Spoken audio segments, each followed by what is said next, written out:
아멘. 기도하겠습니다.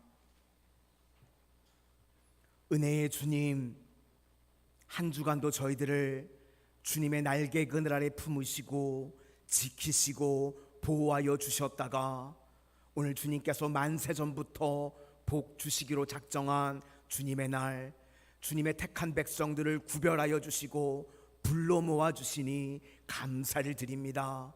저희들 한 주간 세상 가운데서 지치고 상한 심령으로 예배의 자리에 나왔을지라도 이 예배를 통하여서 주님께서 은혜 부어 주심으로 저희들의 지친 영혼들을 회복시켜 주시고 상한 문제들이 치유받고 고침받고 해결되어지는 은혜의 예배의 시간 되게 하여 주시옵소서.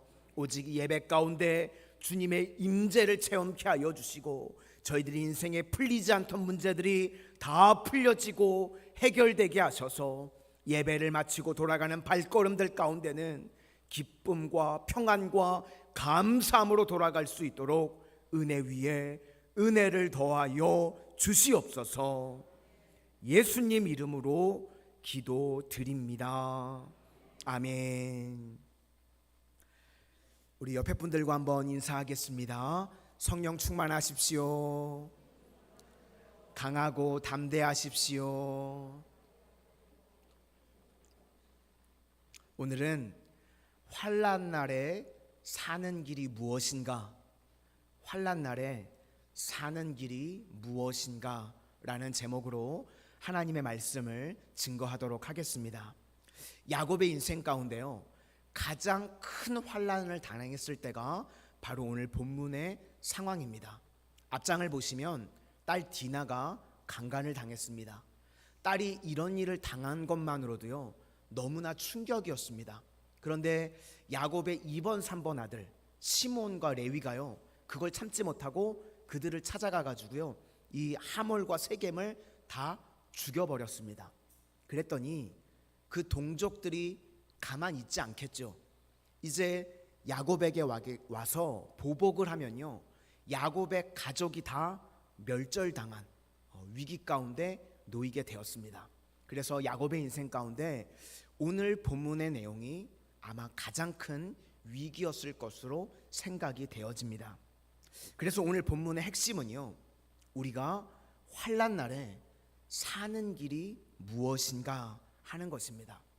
우리 성도님들 중에도 혹 오늘 야곱과 같이 환난 중에 계시는 성도님들이 계실 줄로 압니다. 그러면 어떻게 우리도 야곱과 같이 이 환난에서 벗어날 수 있는가? 그것이 오늘 본문의 핵심이라고 할 수 있겠습니다. 시편 50편 15절 말씀에 환난 날에 나를 부르라 내가 너를 건지리니 내가 나를 영화롭게 하리라. 그러니까 우리는 환난 중에 주님께 부르짖어야 한다는 것입니다. 그래서 우리가 환난을 당하면요 제1순위 하나님 한 분만을 붙드는 것입니다. 그러면 모든 환난에서 벗어날 수 있다는 것입니다. 그러면 우리가 하나님 한 분만을 붙든다는 것이 무엇인가? 구체적으로 돌아보라는 것입니다. 내게 지금까지 베풀어 주셨던 그 은혜의 과거를 돌아보라고 말씀하시는 것입니다. 하나도 당연한 것이 없었고 하나도 우연한 것이 없었습니다. 하나님께서 여기까지 우리 인생을요 세밀하게 돌보셨는 줄로 믿습니다. 그것을 그 은혜를 돌아보라고 말씀하시는 겁니다. 그래서 오늘 제일 중요한 구절이요 3절이라고 할 수 있겠습니다. 우리 3절을 한번 보시도록 하겠습니다. 시작. 우리가 일어나 베델로 올라가자 내 환난 날에 내게 응답하시며 내가 가는 길에서 나와 함께 하신 하나님께 내가 거기서 제단을 쌓으려 하노라 하매. 야곱이 지금 자신의 인생을 되돌아봤더니 어떤 하나님을 발견하게 되냐면 두 가지 하나님을 발견하게 되더라는 것입니다. 환난 날에 부르짖었더니 응답하시는 하나님, 이게 첫 번째고, 두 번째는 내가 가는 길에 나와 동행하신 하나님, 그러니까 응답하시는 하나님. 그리고 또 동행하시는 하나님을 발견하게 되었다는 것입니다. 그러므로 지금 또 환난을 당할 때 그 하나님께서 함께 해주시면 능히 이길 수 있다는 말씀입니다. 그러니까 또 내가 부르짖을 때 어김없이 내게 응답해 주시고, 내가 어느 곳에 있든지 하나님께서 동행해 주신다는 것입니다. 이렇게 과거를 기억하고 회상하면 건진 바 된다는 것입니다. 신명기서의 핵심은요, 기억하라입니다. 내 과거, 내 은혜의 과거를 기억하라. 여기까지 우리가 올 수 있었던 것 주님의 은혜인 줄로 믿습니다. 여기까지 지켜주신 그 분이, 그 하나님이 앞으로의 인생도 책임져 주신다. 이걸 붙드니까요, 그 하나님을 의지해서 기도할 수 있는 힘이 생기게 되었다는 것입니다. 우리 성도님들 중에요, 예전에 말씀 들어보니까 바둑을 좋아하는 분들이 많으신 것 같습니다. 저도 개인적으로 바둑을 좋아합니다. 근데 배우지는 않았어요. 바둑을 배우지는 않았는데 바둑 두는 거 보고 있으면 참 재밌는 것 같습니다. 그런데 바둑이요, 주는 유익이 있습니다. 바둑은요, 실수를 통해서도 우리에게 교훈을 준다는 겁니다. 프로 기사들이 바둑을 두는 것을 보죠. 그러면 대국이 끝나면 그 자리에서 바로 일어나지 않습니다. 그 둔 바둑을요, 반드시 복기를 합니다. 그래서 진 사람도요, 그 실패를 통해서 내가 어디에서 실수를 했는지 깨닫게 되는 것이 있다는 것입니다. 지금 하나님께서요, 야곱이 환난을 당했습니다. 그런데 바로 피할 길, 피할 방법을 알려주시는 게 아닙니다. 먼저 너의 과거를 복기해 보라는 겁니다. 기억하라는 겁니다. 이걸 먼저 말씀해 주시고 있습니다.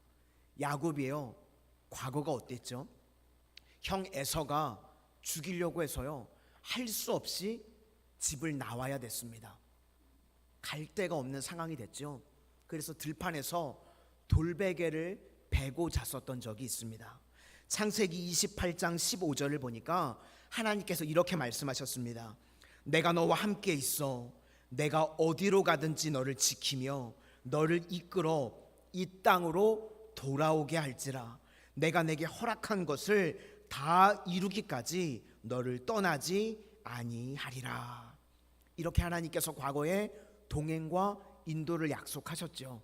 그리고 야곱의 인생이요, 그 말씀대로 되어졌습니다. 그리고 20년이 흘러서 라반의 집, 삼촌네 집에서 더 이상 있을 수가 없게 됐습니다. 선택의 기로에 놓이게 됐습니다. 그때 또 하나님께서 창세기 31장 3절에 말씀하십니다. 여호와께서 야곱에게 이르시되 내 조상의 땅 내 족속에게로 돌아가라. 내가 너와 함께 있으리라. 이렇게 인생에서 헷갈릴 때요, 하나님 앞에 기도했더니 하나님께서 명확한 길을 제시해 주셨습니다. 뿐만 아니라 동행하시겠다, 임마누엘의 축복도 약속해 주셨습니다. 지금 야곱이요, 자신의 인생을 복귀하면서 이 은혜들을 다 기억하고 있는 겁니다. 그리고 지금 이제 집으로 돌아갈 때 에서가 400명의 군대를 데리고 야곱을 죽이려고 기다리고 있었습니다. 그때 창세기 32장에서 야곱이 또 무엇을 경험합니까? 하나님과 씨름했습니다. 그래서 결론적으로 야곱의 이름이요, 이스라엘로 바뀌게 되었습니다. 간단하게 이야기해서 하나님을 이긴 자가요, 에서가 두렵겠습니까? 두렵지 않죠. 여기서 하나님을 이겼다는 것은요, 하나님께 다 맡겼다는 겁니다. 하나님께 맡기니까 하나님께서 이기게 해 주신 겁니다. 그러니까 에서의 문제도 마찬가지로 하나님께 맡기니까 하나님께서 해결해 주시고 이기게 해 주셨다는 것입니다. 그러니까 야곱이 지금 인생에 과거에 있었던 이 모든 은혜를 복귀한 겁니다.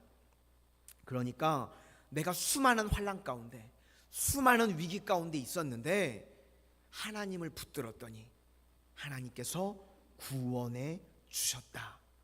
그것을 복귀했다는 것입니다. 그러므로 지금의 환난도 마찬가지입니다. 하나님 한 분만 의지하면 과거에 나를 구원해 주셨던 하나님께서 지금도 여전히 구원해 주실 것이다. 이것을 야곱이 깨달았다는 말씀입니다. 그런데 이거는요, 지금 야곱 자신의 생각이 아니라 하나님께서 주신 명령이었습니다. 1절을 보니까 하나님께서 이렇게 복귀하라고, 이렇게 돌아보라고 명령을 하셨다는 것입니다. 1절을 한번 다 같이 보시도록 하겠습니다. 1절입니다. 시작. 하나님이 야곱에게 이르시되 일어나 베델로 올라가서 거기 거주하며 내가 내 형 에서의 낯을 피하여 도망하던 때에 내게 나타나던 하나님께 거기서 제단을 쌓으라 하신지라. 그러니까 우리가 하나님의 음성을 들으면 하나님께서 뭐부터 해야 되는지 우리에게 알려주신다는 것입니다. 그래서 돌아보라는 겁니다. 하나님 한 분만 붙들라고 말씀하십니다. 우리는요, 어떤 문제가 생기면 자꾸 그 문제에만 매여 있을 때가 있습니다. 그런데 하나님께서는 오히려 그 자리에 머무르면서요, 돌아보라고 이야기를 하십니다. 하나님과의 관계의 회복을 원하시고 또 하나님의 은혜를 기억하고 돌아보라고 하실 때가 많이 있다는 것입니다. 그래서 우리 실제로 우리 삶의 문제 가운데요, 하나님을 묵상하고 하나님을 찬양하고 하나님을 예배하면 내 문제에 대해서는 별로 기도도 하지 않았는데 저절로 문제들이 풀리는 것들을 경험하게 될 때가 있습니다. 마태복음 6장 33절 말씀에 너희는 먼저 그의 나라와 그의 의를 구하라. 그러니까 우리가 하나님의 일을 하면 하나님께서 우리 인생의 모든 문제들을 해결해 주신다는 말씀입니다. 이때 야곱이 했던 일이 무엇인가? 하나님께서 주신 은혜를 기억하고 하나님께 예배합니다. 7절을 보니까 그가 거기서 제단을 쌓고, 거기 이름이 베델인데 이름을 덧붙였습니다. 엘 베델, 베델의 하나님. 그러니까 그곳에서 하나님께 감사하고 찬양하고 예배했더니 어떤 일이 벌어지게 되었는가? 지금 야곱은 자신의 인생의 문제를 구하지도 않았는데 저절로 해결되게 되더라는 것입니다. 그러니까 하나님께서 일하시기 시작하신 것입니다. 하나님이 필요할 때 막아주시고, 하나님께서 필요할 때 길을 열어주시고, 하나님께서 필요할 때 두려움을 다 대적들로 하여금 두려운 마음을 줘서 그 대적들을 다 몰아내 주셨다는 말씀입니다. 5절이 그 내용인데 5절을 한번 보시도록 하겠습니다. 5절입니다. 시작. 그들이 떠났으나 하나님이 그 사면 고을들로 크게 두려워하게 하셨으므로 야곱의 아들들을 추격하는 자가 없었더라. 지금 야곱이 멸절 위기 가운데 놓여 있었죠. 그런데 하나님께서 일하시기 시작하셨습니다. 야곱의 가족이 떠나면 그 종족들이 이제 쫓아와서 죽여야 될 것 아닙니까? 그렇죠? 보복을 해야 되는데 그 세겜 사람들 마음 가운데 두려움을 줬다는 겁니다. 그래서 아무도 이 야곱의 가족을 쫓아갈 생각을 못했다는 것입니다.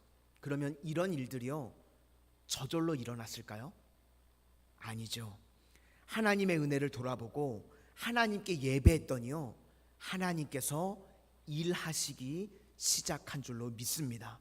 이런 일들이요, 벌어지기 시작하더라는 것입니다. 우리도요, 환난을 당하게 되면 요즘 말로 멘붕이 온다고 그러죠. 우리가 정말 큰 환난을 당하면요, 어떤 일부터 해야 될지 전혀 모를 때가 있습니다.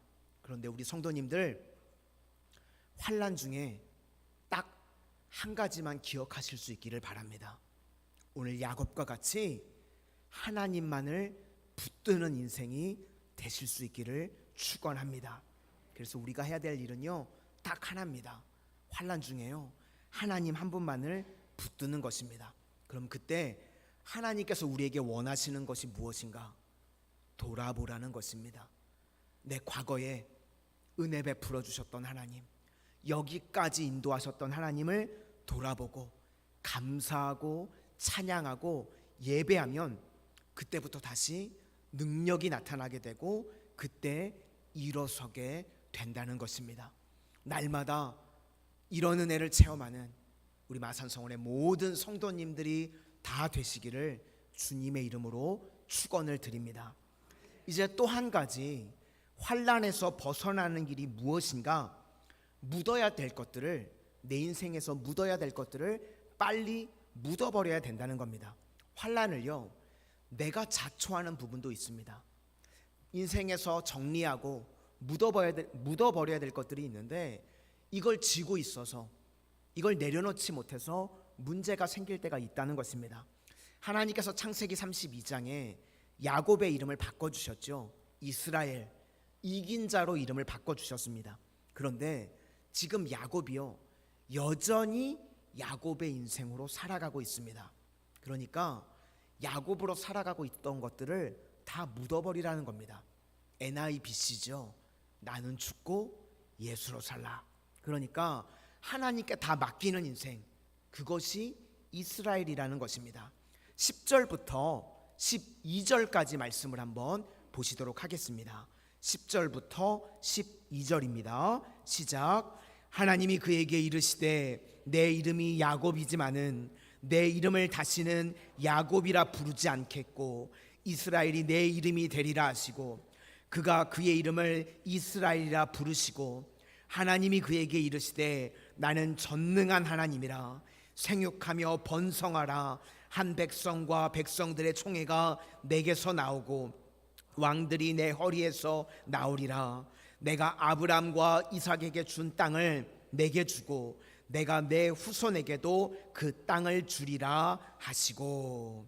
그러니까 이제는 이스라엘로 살라는 것입니다. 다 내려놓으라는 것입니다. 하나님께 맡기고 하나님을 의지하면 이긴 자가 될 수 있다는 것입니다. 한마디로 이제는 야곱으로 살지 말고 이스라엘로 살라고 하나님께서 말씀하고 계십니다. 그래서 이제 야곱의 인생 가운데 묻어야 될 것들을 쭉 묻는 내용이 계속 나옵니다. 첫 번째는요, 우상을 버리라는 겁니다. 이름은 하나님을 이긴 자가 되었는데 아직 가족들 중에요, 우상을 가지고 있었습니다. 그래서 그 우상들을 다 가져다가 땅에다가 묻어버리는 내용이 나옵니다. 4절을 한번 보시도록 하겠습니다.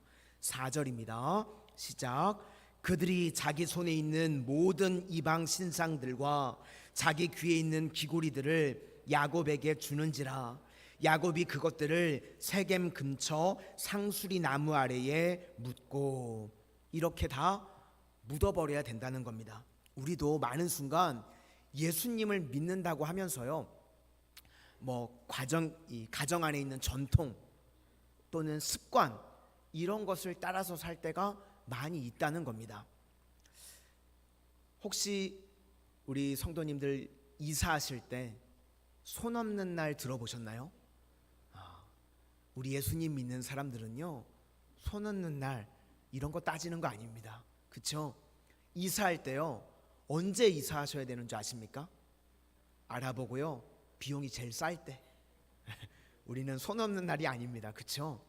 많은 사람들이 예수님을 믿는다고 하면서요, 점쟁이 찾아가고 이름을 지을 때 장명소 찾아가고 그런 분들이 많이 있습니다. 그런데요, 이렇게 우상과 하나님을 같이 섬기려고 하는 이중적인 마음을 뭐라고 하냐면 종교 혼합주의라고 합니다. 그래서 하나님께서는요, 이런 우상 숭배하는 마음들을 다 묻어버리라는 겁니다.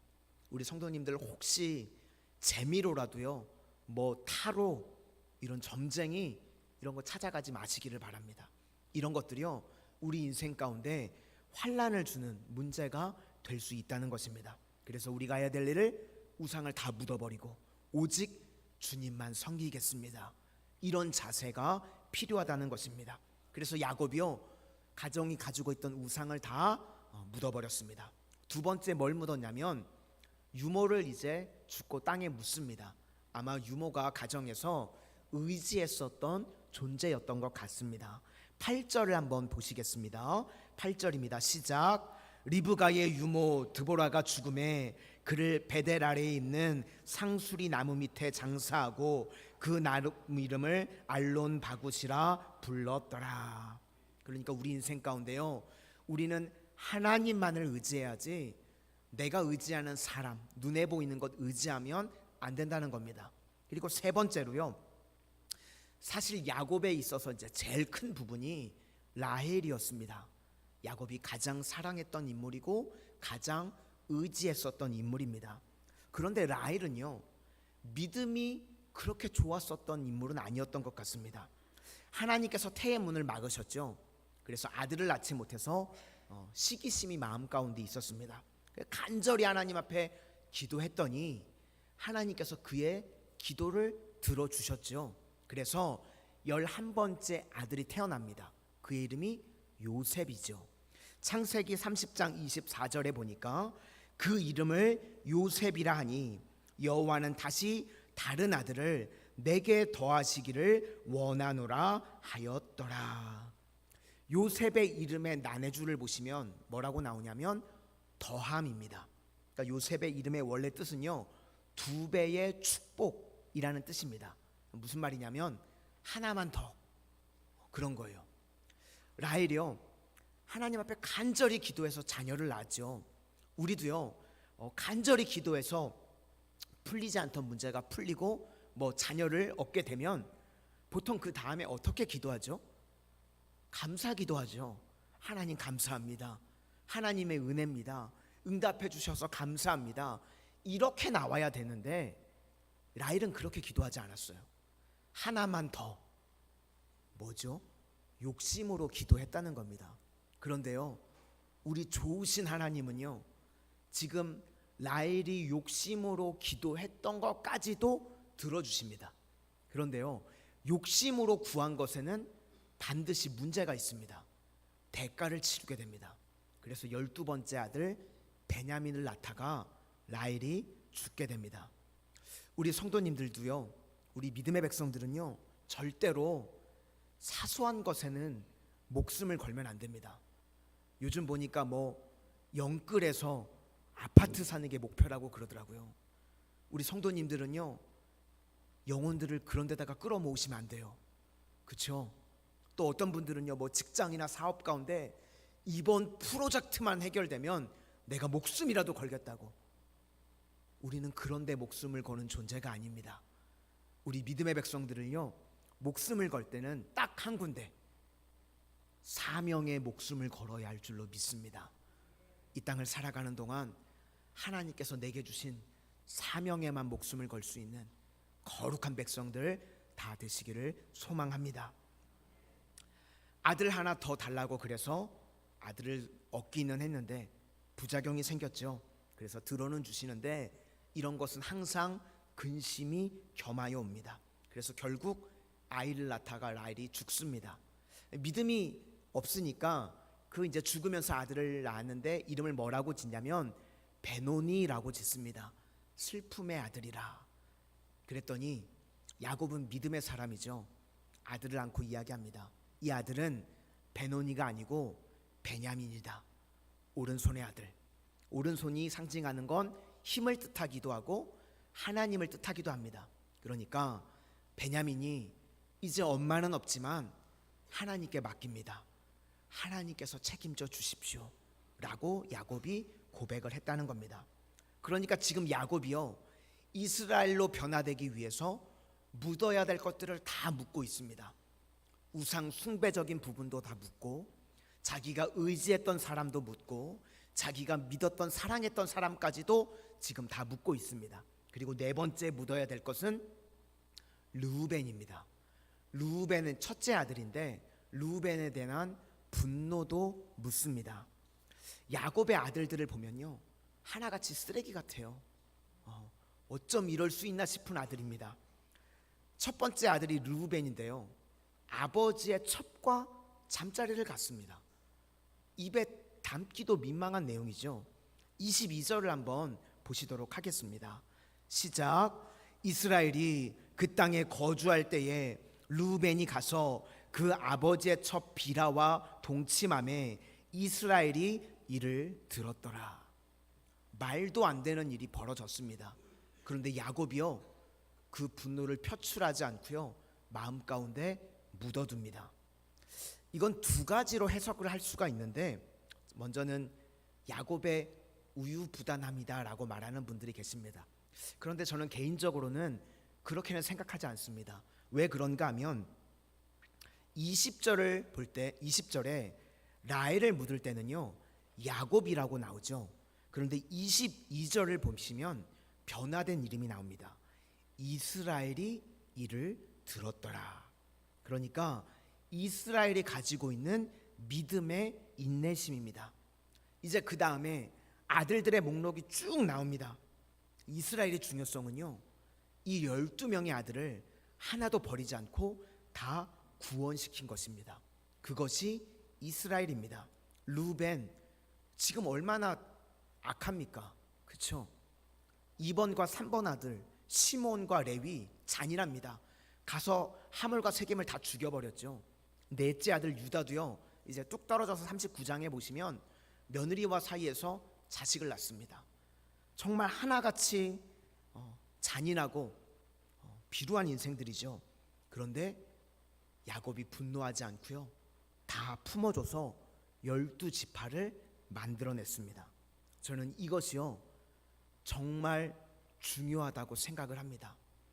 우리의 구원이요, 우리의 어떠함에 달려있지 않다는 것입니다.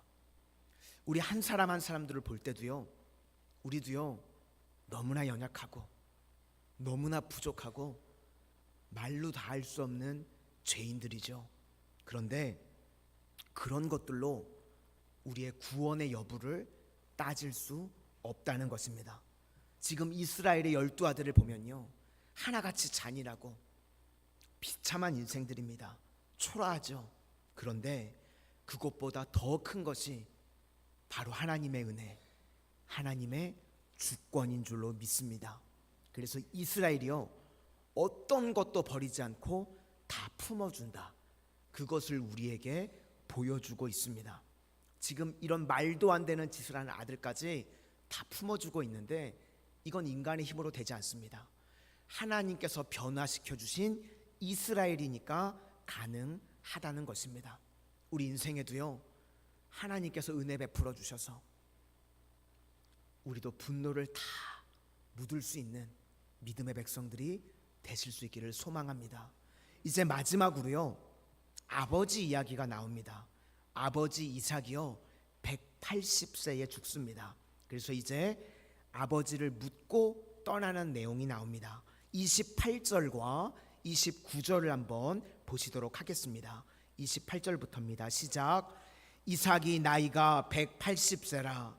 이삭이 나이가 많고 늙어 기운이 다함에 죽어 자기 열조에게로 돌아가니 그의 아들 에서와 야곱이 그를 장사하였더라. 이삭이 창세기 27장에 보면, 우리 성도님들 기억나십니까? 이제 내가 늙어서 눈이 어두워서 죽게 됐으니까 에서에게 별미를 만들어서 가지고 와라. 내가 너를 축복하고 이제 이 아버지는 죽어야 되겠다 라고 했던 말이 나오죠. 그런데 지금 창세기 35장까지 안 돌아가시고 살아계십니다. 아유, 이제 난 늙어서 죽어야 돼. 이거 다 뭐죠? 거짓말이에요. 지금 시간을 계산해 보면요, 27장부터 35장까지 몇 년이 걸렸냐면 43년이나 시간이 흘렀습니다. 안 돌아가셨어요. 이제 나 죽을 거야. 그리고 43년이나 더 사셨습니다. 그런데 문제는 뭐냐면요, 43년 동안, 긴 시간이죠. 이삭이요, 나 이제 죽을 거야 그러면서 43년 동안 성경에 어떠한 내용도 없습니다. 무슨 말일까요? 대충 살았다는 겁니다. 무려 43년을. 우리 성도님들, 오늘 나에게 준 이 하루, 우리는요 맡겨진 것에 충성을 다할 수 있는 하나님의 거룩한 백성들이 다 되시기를 축원합니다. 대충 흘려보내는 인생들이 없기를 바랍니다. 내가 이제 생각해서 내 생명의 연수를 내가 다 생각하고 내가 다 판단하지 마시기를 바랍니다. 앞으로 우리가 몇 년을 더 살지 몰라요. 그죠? 나 이제 죽을 거야 그래 놓고요 43년을 더 사실 수도 있습니다. 그쵸? 그러니까 내가 재단하면 안 된다는 거죠. 한경직 목사님, 우리 교계가 존경하는 목사님이십니다. 26살에 폐병에 걸리셨어요. 그래서 폐를 하나를 절개하셨습니다. 그래서 왜 그분이 목회를 잘하셨는가? 폐가 하나 없잖아요. 그러니까 너무 약하신 거예요. 그러니까 26살부터 한경직 목사님이 뭐라고 말씀하셨냐면, 오늘 설교가 제 마지막 설교가 될지도 모릅니다. 그러니까 성도님들이요, 설교를 그냥 대충 해도요 다 은혜로 받아주시는 거예요. 이제 우리 목사님 죽을지도 모르는구나. 그러니까 강단에 쓰기만 해도 그냥 막 눈물 흘리시고 은혜가 되고. 생각을 해보세요. 제가 지금 우리 성도님, 제가 오늘 이제 마지막 설교가 될지도 모릅니다. 왜 웃으실까요? 울어야 되는데. 그러면요 느낌이 다르시겠죠. 우리 목사님 얼마나 뭘 먹었으면 키가 저 모양일까? 이제 죽을지도 모르는구나. 장로님들이 나와서 대표 기도를 하시는데요, 날마다 울면서 대표 기도 하시는 거예요. 우리 담임 목사님, 올해까지만 살려주십시오 하나님. 올해까지는 단상에서 설교할 수 있도록 하나님 붙들어 주십시오. 그렇게 기도하시던 장로님들은 다 돌아가시고 한경직 목사님이요 98세까지 사셨어요. 26살부터 오늘이 마지막 설교입니다 그러셨는데 98세에, 우리나라로 하면 100세 채우시고 돌아가신 거죠. 폐가 하나가 없었으니까 98세지, 아마 폐가 2개 다 있었으면요 지금도 살아계셨을 거예요 그분은. 그쵸? 그러니까 우리도요 오늘에, 하나님께서 주신 오늘에요 충성을 다하는 모습이 있어야 할 줄로 믿습니다. 내 생각, 내 예단, 우리도 다 땅에 묻어버리실 수 있기를 소망합니다. 우리는요 내게 주신 사명, 거기에 충성을 다해야 할 줄로 믿습니다. 그렇게 될 때 우리 인생의 환난이 다 떠나가게 된다는 것입니다. 이제 말씀을 마치려고 합니다. 오늘 야곱과 같이 우리 인생의 환난을 당하신 성도님들이 계십니까? 그러면 한 가지만 기억하실 수 있기를 바랍니다. 하나님 한 분만 붙드실 수 있기를 바랍니다. 그러면 환난할 때에 주님께서 우리 인생을 구원해 주실 줄로 믿습니다. 또 내가 자초한 환난이 있을 수도 있습니다. 그러면요 묻어버리실 수 있기를 바랍니다. 하나님께서 가증히 여기시는 우상적인 요소가 있습니까? 그거 묻고, 내가 의지했던 사람 그거 묻고, 내가 사랑했던 사람도 묻어버리고, 내 생각, 내 판단, 이제 하나님께서 예배 끝날 시간 됐다고 사인을 주시거든요. 다 묻어버리면 새로운 길을 열어주실 줄로 믿습니다. 이런 믿음의 길을 걸어갈 수 있는 하나님의 거룩한 백성들이 다 되시기를 주님의 이름으로 축원합니다.